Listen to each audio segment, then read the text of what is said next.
Segundo livro de Samuel, capítulo 5. Representantes de todas as tribos de Israel foram dizer a Davi, em Hebrom: somos sangue do teu sangue. No passado, mesmo quando Saul era rei, eras tu quem liderava Israel em suas batalhas. E o Senhor te disse: você pastoreará o meu povo Israel, e será o seu governante.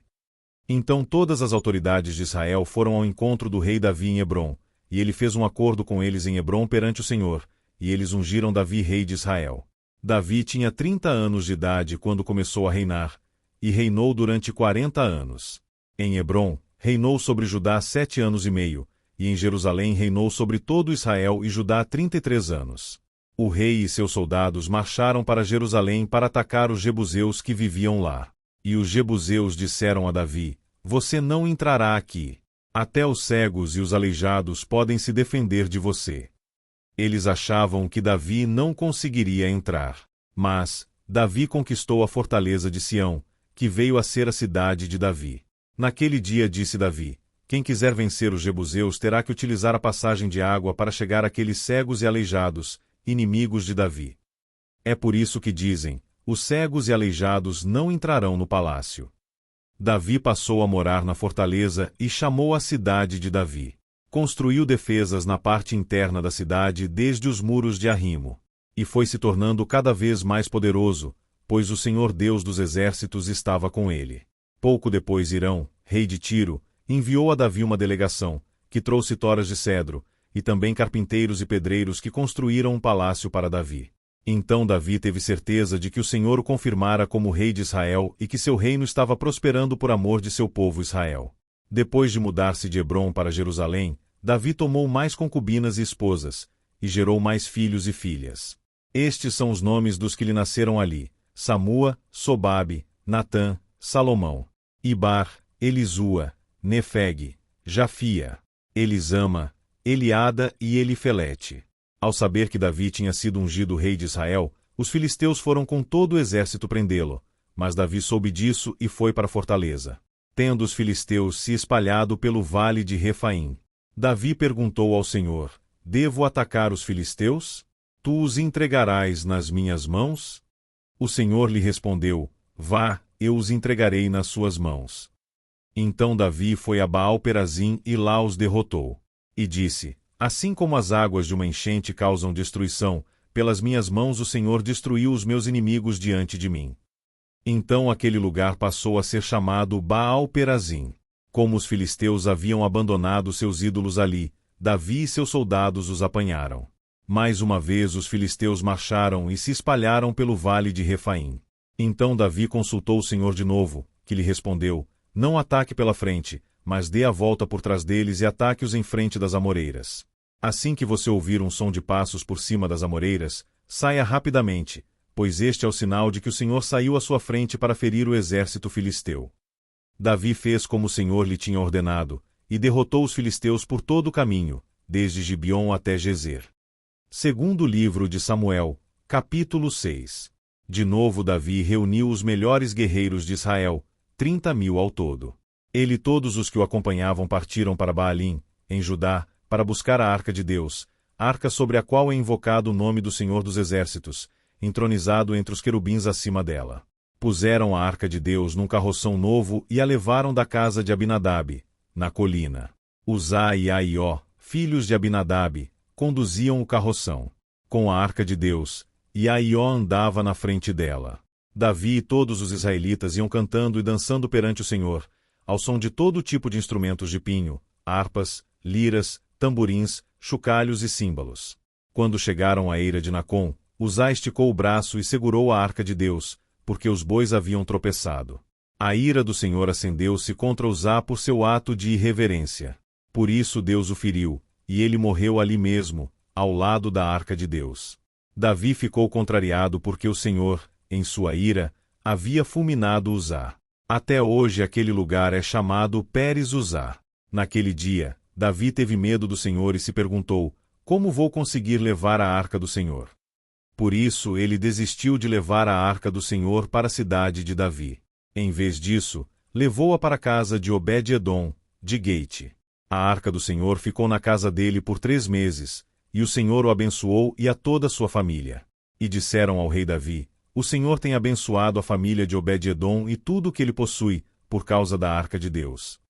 Então Davi, com grande festa, foi à casa de Obed-edom e ordenou que levassem a arca de Deus para a cidade de Davi. Quando os que carregavam a arca do Senhor davam 6 passos, eles sacrificavam um boi e um novilho gordo. Davi, vestindo o colete sacerdotal de linho, foi dançando com todas as suas forças perante o Senhor, enquanto ele e todos os israelitas levavam a arca do Senhor ao som de gritos de alegria e de trombetas. Aconteceu que, entrando a arca do Senhor na cidade de Davi, Mical, filha de Saul, observava de uma janela. E, ao ver o rei Davi dançando e comemorando perante o Senhor, ela o desprezou em seu coração. Eles trouxeram a arca do Senhor e a colocaram na tenda que Davi lhe havia preparado, e Davi ofereceu holocaustos e sacrifícios de comunhão perante o Senhor. Após oferecer os holocaustos e os sacrifícios de comunhão, ele abençoou o povo em nome do Senhor dos Exércitos. E deu um pão, um bolo de tâmaras e um bolo de uvas passas a cada homem e a cada mulher israelita. Então todo o povo partiu, cada um para sua casa. Voltando Davi para casa para abençoar sua família, Mical, filha de Saul, saiu ao seu encontro e lhe disse: Como o rei de Israel se destacou hoje, tirando o manto na frente das escravas de seus servos, como um homem vulgar. Mas Davi disse a Mical: Foi perante o Senhor que eu dancei, perante aquele que me escolheu em lugar de seu pai ou de qualquer outro da família dele, quando me designou soberano sobre o povo do Senhor, sobre Israel. Perante o Senhor celebrarei. E me rebaixarei ainda mais, e me humilharei aos meus próprios olhos. Mas serei honrado por essas escravas que você mencionou. E até o dia de sua morte, Mical, filha de Saul, jamais teve filhos. Segundo livro de Samuel, capítulo 7. O rei Davi já morava em seu palácio e o Senhor lhe dera descanso de todos os seus inimigos ao redor. Certo dia ele disse ao profeta Natã: Aqui estou eu, morando num palácio de cedro, enquanto a arca do Senhor permanece numa simples tenda. Natã respondeu ao rei: Faze o que tiveres em mente, pois o Senhor está contigo. E naquela mesma noite o Senhor falou a Natã: Vá dizer a meu servo Davi que assim diz o Senhor: Você construirá uma casa para eu morar? Não tenho morado em nenhuma casa desde o dia em que tirei os israelitas do Egito. Tenho ido de uma tenda para outra, de um tabernáculo para outro. Por onde tenho acompanhado os israelitas, alguma vez perguntei a algum líder deles, a quem ordenei que pastoreasse o meu povo Israel: Por que você não me construiu um templo de cedro? Agora, pois, diga ao meu servo Davi: Assim diz o Senhor dos Exércitos: Eu o tirei das pastagens, onde cuidava dos rebanhos, para ser o soberano do meu povo Israel. Sempre estive com você por onde você andou, e eliminei todos os seus inimigos. Agora eu o farei tão famoso quanto os homens mais importantes da terra. E providenciarei um lugar para o meu povo Israel e os plantarei lá, para que tenham seu próprio lar e não mais sejam incomodados. Povos ímpios não mais os oprimirão, como fizeram no início. E tem feito desde a época em que nomeei juízes sobre o meu povo Israel. Também subjugarei todos os seus inimigos. Saiba também que eu, o Senhor, lhe estabelecerei uma dinastia. Quando a sua vida chegar ao fim e você descansar com seus antepassados, escolherei um dos seus filhos para sucedê-lo, um fruto do seu próprio corpo, e eu estabelecerei o reino dele. Será ele quem construirá um templo em honra do meu nome, e eu firmarei o trono dele para sempre. Eu serei seu pai, e ele será meu filho. Quando ele cometer algum erro, eu o punirei com o castigo dos homens, com açoites aplicados por homens. Mas nunca retirarei dele o meu amor, como retirei de Saul, a quem tirei do seu caminho. Quanto a você, sua dinastia e seu reino permanecerão para sempre diante de mim, o seu trono será estabelecido para sempre. E Natã transmitiu a Davi tudo o que o Senhor lhe tinha falado e revelado. Então o rei Davi entrou no tabernáculo, assentou-se diante do Senhor, e orou: Quem sou eu, ó soberano Senhor, e o que é a minha família, para que me trouxesses a este ponto? E, como se isso não bastasse para ti, ó soberano Senhor, também falaste sobre o futuro da família deste teu servo. É assim que procedes com os homens, ó soberano Senhor? Que mais Davi poderá dizer-te? Tu conheces o teu servo, ó soberano Senhor.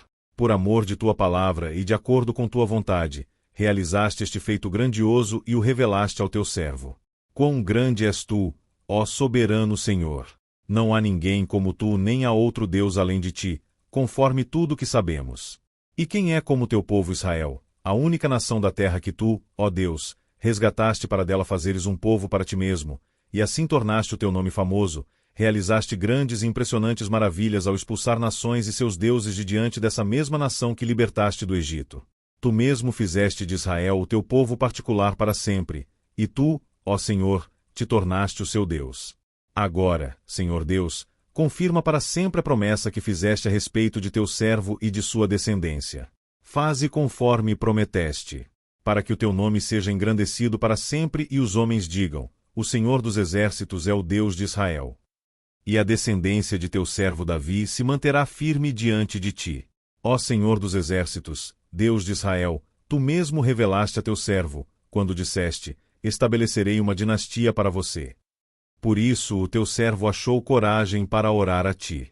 Ó soberano Senhor, tu és Deus. Tuas palavras são verdadeiras, e tu fizeste essa boa promessa a teu servo.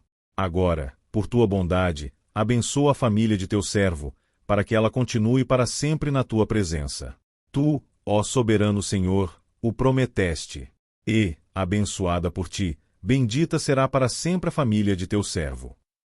Segundo livro de Samuel, capítulo 8. Depois disso, Davi derrotou os filisteus e os subjugou, e tirou do controle deles Meteg e Amá. Davi derrotou também os moabitas. Ele os fez deitarem-se no chão e mandou que os medissem com uma corda. Os moabitas que ficavam dentro das 2 primeiras medidas da corda foram mortos, mas os que ficavam dentro da terceira foram poupados. Assim, os moabitas ficaram sujeitos a Davi, pagando-lhe impostos. Além disso, Davi derrotou Hadadezer, filho de Reobe, rei de Zobá, quando Hadadezer tentava recuperar o controle na região do rio Eufrates. Davi se apossou de 1000 dos seus carros de guerra, 7.000 cavaleiros e 20.000 soldados de infantaria. Ainda levou 100 cavalos de carros de guerra, e aleijou todos os outros. Quando os arameus de Damasco vieram ajudar Hadadezer, rei de Zobá, Davi matou 22.000 deles. Em seguida estabeleceu guarnições militares no reino dos arameus de Damasco, sujeitando-os a lhe pagarem impostos. E o Senhor dava vitórias a Davi aonde quer que ele fosse. Davi também levou para Jerusalém os escudos de ouro usados pelos oficiais de Hadadezer. De Tebá e Berotai, cidades que pertenciam a Hadadezer, o rei Davi levou grande quantidade de bronze. Quando Tou, rei de Amate, soube que Davi tinha derrotado todo o exército de Hadadezer, enviou seu filho Jorão ao rei Davi para saudá-lo e parabenizá-lo por sua vitória na batalha contra Hadadezer, que tinha estado em guerra com Tou. E, com Jorão, mandou todo tipo de utensílios de prata, de ouro e de bronze. O rei Davi consagrou esses utensílios ao Senhor, como fizera com a prata e com o ouro tomados de todas as nações que havia subjugado: Edom e Moabe, os amonitas e os filisteus, e Amaleque. Também consagrou os bens tomados de Hadadezer, filho de Reobe, rei de Zobá. Davi ficou ainda mais famoso ao retornar da batalha em que matou 18.000 edomitas no Vale do Sal. Ele estabeleceu guarnições militares por todo o território de Edom, sujeitando todos os edomitas. O Senhor dava vitórias a Davi aonde quer que ele fosse. Davi reinou sobre todo Israel, administrando o direito e a justiça a todo o seu povo. Joabe, filho de Zeruia, era comandante do exército.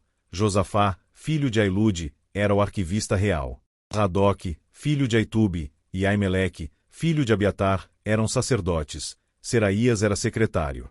Benaia, filho de Joiada, comandava os queretitas e os peletitas, e os filhos de Davi eram sacerdotes.